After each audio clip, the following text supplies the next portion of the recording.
Hello everybody, I'm continuing my Rolling Stones reviews with Aftermath.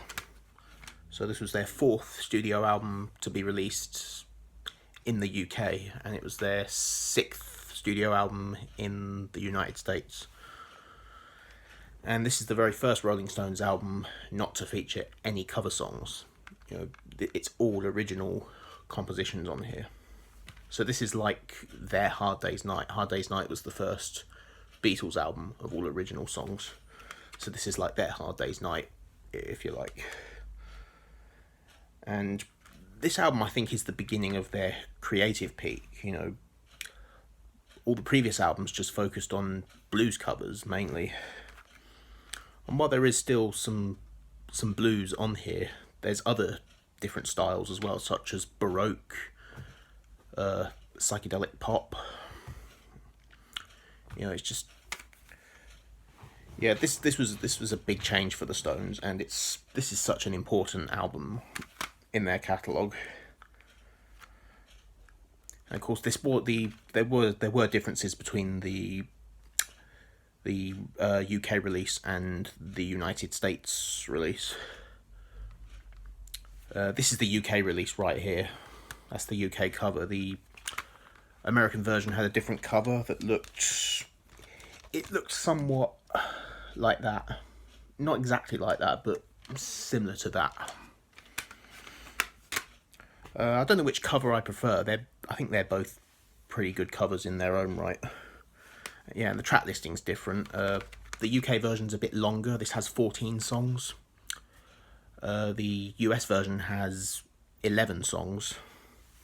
So 4 of the songs from the UK version are omitted for the US release, but the US release actually includes Paint It Black, classic song. It was released as a single in the UK, but so that was but it wasn't on the UK release of the album. So it was released in April 1966 in the UK. And then it was released in June 1966 in America. So of course the Americans had to wait a couple of months to get the album.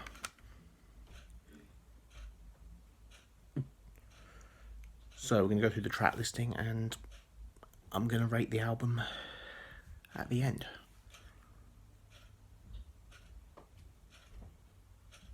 So it begins with Mother's Little Helper.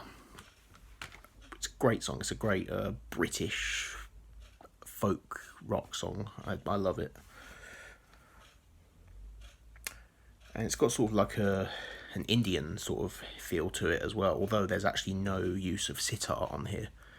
I think it's Brian Jones makes his guitar sound like a sitar on here.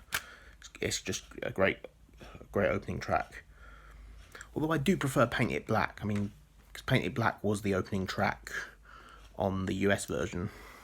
Because this wasn't on the US version. But it's still a fantastic song, and still a great opener. Although I would say Paint It Black is a slightly better opener. But yes, still great nonetheless. And then we get Stupid Girl. I love this song. The lyrics haven't really aged well. It is a little bit of the lyrics are kind of sexist. But musically, it's great. It's got a good use of keyboard in it.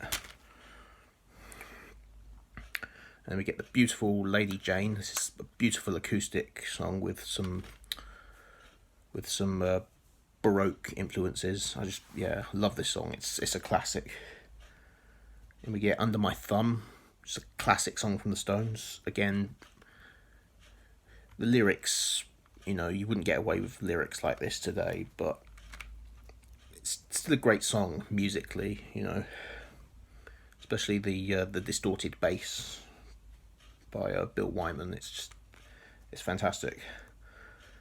And we get Don't You Bother Me, which is it's a great blues track. It's got some awesome slide guitar.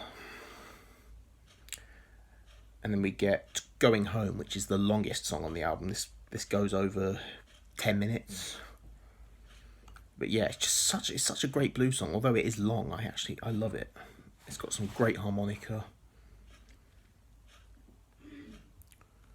But on the US version, this song actually appears at the end of the album. So yeah, I personally would have preferred it if it was at the end. But yeah. And then we get Flight 505. Great song. It's got some great piano in it and some great distorted bass. High and Dry is a fun bluesy track with some I think it's backwards cymbals. The cymbals on here do sound like they're being played backwards, although I don't know if they are or not. But yeah, I like this. This is a really good song. Out of Time is another classic from the Stones. Should have been released as a single. I don't know why it wasn't. And they actually played this at the Hyde Park concert that I went to last year. But yeah, brilliant track. And we get It's Not Easy. It's a great little rock and roll song. Yeah, love it. Some people consider it filler, but I've always loved this track. We get I Am Waiting. A great little folky number. Take It or Leave It. Another really good acoustic. There's quite a lot of folk influences on here. And then Think, another really nice track. And then it ends with What to Do.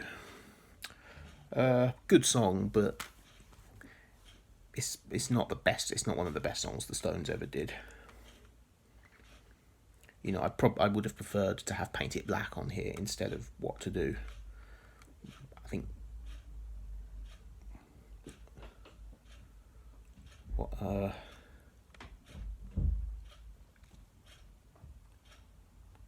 what I would have done is drop What to Do,